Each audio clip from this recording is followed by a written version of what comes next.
အားလုံးပဲမင်္ဂလာပါခင်ဗျာစင်တီဗီကနေပြီးတော့ပြန်လည်ကြိုဆိုလိုက်ပါတယ်ခင်ဗ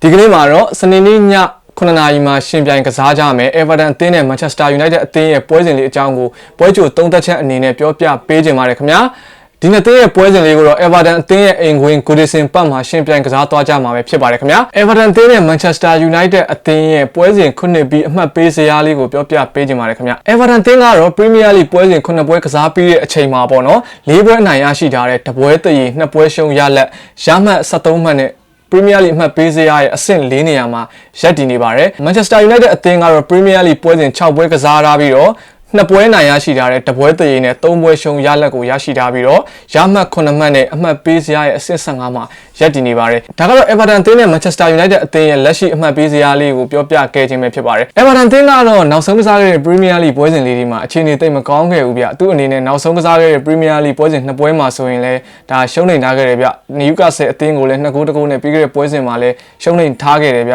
Manchester United အသင်းကလည်း Everton အသင်းနီးတူပဲဗျပြီးခဲ့တဲ့နောက်ဆုံးကစားခဲ့တဲ့ Premier League ပွဲစဉ်မှာလည်း Arsenal အသင်းကိုတကူကူမရှိရလက်နဲ့ရှုံးနေထားခဲ့တယ်ပြီးခဲ့တဲ့ Istanbul အသင်းပေါ့နော် Turkey Club နဲ့ကစားခဲ့တဲ့ Champions League ပွဲစဉ်မှာလည်း Manchester United အသင်းက2ဂိုး1ဂိုးနဲ့ရှုံးနေခဲ့တယ်ဗျ Everton အသင်းကလည်းကစားခဲ့တဲ့ Premier League နောက်ဆုံးပွဲစဉ်တွေမှာရှုံးနေထားခဲ့တဲ့ Manchester United အသင်းကလည်းဒါ Europa ပွဲစဉ်ဖြစ်တဲ့ Champions League ကိုနောက်ဆုံးကစားခဲ့တဲ့ Premier League ပွဲစဉ်မှာကိုရှုံးနေထားခဲ့တယ်ဆိုတော့ရလက်မကောင်းတဲ့နှစ်သင်းရဲ့ထိပ်တိုက်တွေ့ဆုံမှုမှာဘယ်အသင်းကတော့အနိုင်ရလက်3မှတ်ကိုရရှိပြီးတော့ဒီပုံမှန်လမ်းကြောင်းပေါ်ကိုပြန်လည်ရောက်ရှိသွားမလဲဆိုတာကတော့စနေနေ့ည9နာရီမှာစောင့်ကြည့်ရပါမယ်ခင်ဗျEverton အသင်းကတော့ Premier League ပွဲစဉ်4လောက်အထိပေါ့သူတို့အနေနဲ့ရလက်ကောင်းတွေရရှိပြီးတော့အမှတ်ပေးစရာရဲ့ဒါထိတ်ဆုံးနေရာတွေမှာရပ်တည်နိုင်ခဲ့တယ်ဗျဒါမဲ့လည်းနောက်ပိုင်းပွဲစဉ်မှာသူတို့ရဲ့အထူးကစားသမားဖြစ်တဲ့ Real Madrid ကခေါ်ယူလာတဲ့ Jane Rodriguez နဲ့ Richarlison တို့ကဒါဒဏ်ရာပြဿနာလေးတွေရှိနေခဲ့တဲ့အတွက်ပေါ့နော်သူတို့အသင်းရဲ့အထူးကစားသမားတွေလည်းဖြစ်တဲ့အတွက်ကြောင့်သူတို့မပါဝင်နိုင်တဲ့ပွဲတွေမှာတော့အသင်းရဲ့ရလက်လေးတွေကအနည်းငယ်လေးဆိုးရွားခဲ့တယ်ဗျအဲ့ဒါကြောင့်မလို့လေဒါနီးပြကြီး Ancelotti ကင်တွယ်နေတဲ့ Everton အသင်းကနောက်ပိုင်းပွဲစဉ်လေးတွေမှာရလက်လေးအနည်းငယ်ဆိုးရွားနေတယ်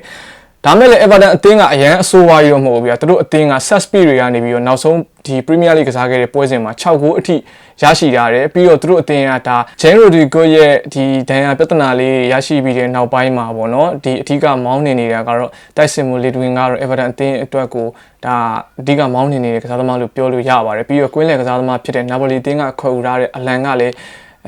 Everton အသင်းကိုသူ့အနေနဲ့ကွင်းလယ်မှာအကောင်းဆုံးဆွမ်းဆောင်ပေးထားနိုင်တယ်ဗျဒီတစ်ချိန်မှာတော့ဒီရလက်တွေလက်တော်ဆိုးရွားနေတဲ့ Everton အသင်းက Manchester United လို့အသင်းကြီးမျိုးနဲ့တွေ့နေပြီဗျဆိုတော့အိမ်ကွင်းအားတာချက်တော့ရှိနေခဲ့တယ်ဗျ Goodison Park မှာရှင်ပြိုင်ကစားမယ့် Everton အသင်းက Manchester United အသင်းကိုဘယ်လောက်ထိများသူတို့ရဲ့အကောင်းဆုံးပုံစံကိုပြသသွားမလဲဆိုတာကတော့စိတ်ဝင်စားဖို့ကောင်းတယ်ဗျဟုတ်ကဲ့ပါ Manchester United အသင်းကတော့နောက်ဆုံးကစားခဲ့တဲ့ပွဲစဉ်ဖြစ်တဲ့ Premier League ပွဲစဉ် Arsenal နဲ့အသင်းရဲ့ပွဲစဉ်ရဲ့ Champions League ပွဲစဉ်ဖြစ်တဲ့ Istanbul အသင်းရဲ့ပွဲစဉ်တွေမှာရှုံးနိမ့်သွားခဲ့တဲ့အတွက်နီးပြ Social အနေနဲ့ကတော့ PR တစ်ခုအနေထားကိုတော့ဒါခံစားရမှာပဲဖြစ်ပါတယ်ဆိုတော့နီးပြ Social ရဲ့ Manchester United အသင်းဒါ United အသင်းဟာ Champions League မှာဆိုရင်တော့ရလက်တွေကောင်းနေကြတယ်ဗျရမှတ်6မှတ်နဲ့ဆိုတော့သူတို့အနေနဲ့အုပ်စုတက်ဖို့အတွက်အခွင့်အရေးကောင်းနေများစွာရှိနေတယ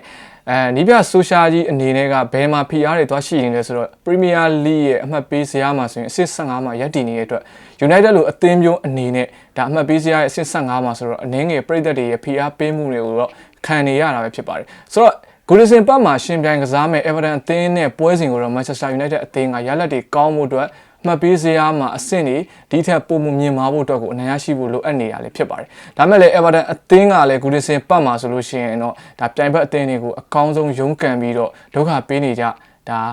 Everton အသင်းလို့ပြောလို့ရတယ်ဆိုတော့ဒီနှစ်သင်းရဲ့ပွဲစဉ်လေးမှာပေါ့နော်ဖြစ်နိုင်ပွဲလူစင်းလေးတွေကို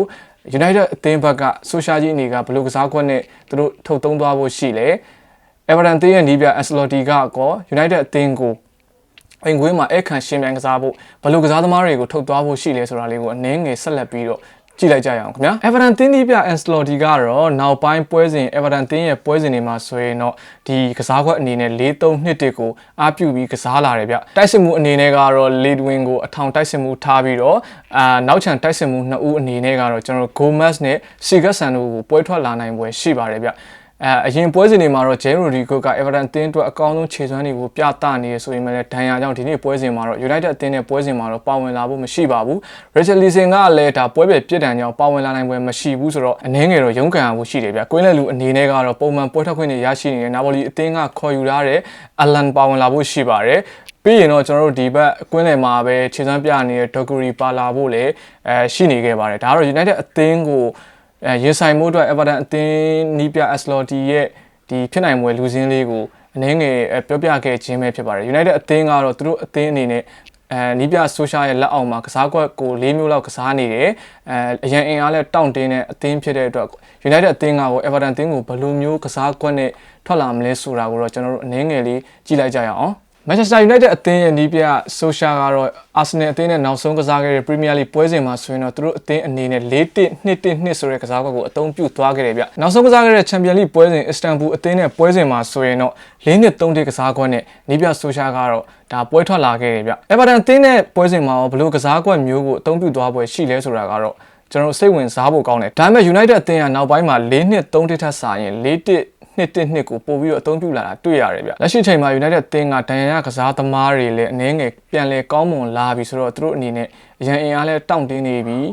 first line နဲ့အနေနဲ့ကလည်းဒါ Rashford တို့ Martial တို့ကလည်းပုံမှန်ခြေစွမ်းတွေကိုပြန်ရနေပြီဝိုင်းတိုက်စစ်မှု Cavani လည်းရှိသလိုသူတို့အနေနဲ့ဒါပွဲထွက်ကစားသမားစရင်းကတော့ Everton အသင်းထပ်တော့ပုံမူပြီးတော့တောင့်တင်းနေခဲ့တယ်ဗျ Everton အသင်းကလည်းအိမ်ခွင်းမှာသူ့ရဲ့မာကျောမှုတွေကိုပြသဖို့လိုသလို United အသင်းကလည်းအမှတ်ပေးစရာအဆင့်15ကနေပြီးတော့အပေါ်ကိုရောက်ရှိဖို့အတွက် Premier League မှာသူတို့အနေနဲ့အမှတ်ကတော့တော်တော်လေးကိုလိုအပ်နေခဲ့တယ်ဗျဟုတ်ကဲ့ပါ Everton အသင်းနဲ့ Manchester United အသင်းတို့ရဲ့ Premier League ထိပ်တိုက်တွေ့ဆုံမှုတွေအရဆိုရင်တော့ Manchester United အသင်းက Everton အသင်းကိုအသာရနေတာကိုတွေ့ရတယ်ဗျဒါပေမဲ့လည်း Manchester United အသင်းက Goodison ပတ်မှာဆိုရင်တော့ Everton အသင်းကိုရုံးကန်ရတယ်အလွယ်တကူနဲ့တော့အနိုင်မရရှိတဲ့ပွဲစဉ်တွေကိုလည်းကျွန်တော်တို့တွေ့ရတယ်ဗျစနေနေ့ည9:00နာရီမှာရှင်ပြိုင်ကစားမဲ့ Everton အသင်းနဲ့ Manchester United အသင်းတို့ရဲ့အားပြိုင်မှုနီးပြကြီး Ancelotti နဲ့ Solskjaer တို့ရဲ့အားပြိုင်မှုမှာဘယ်အသင်းက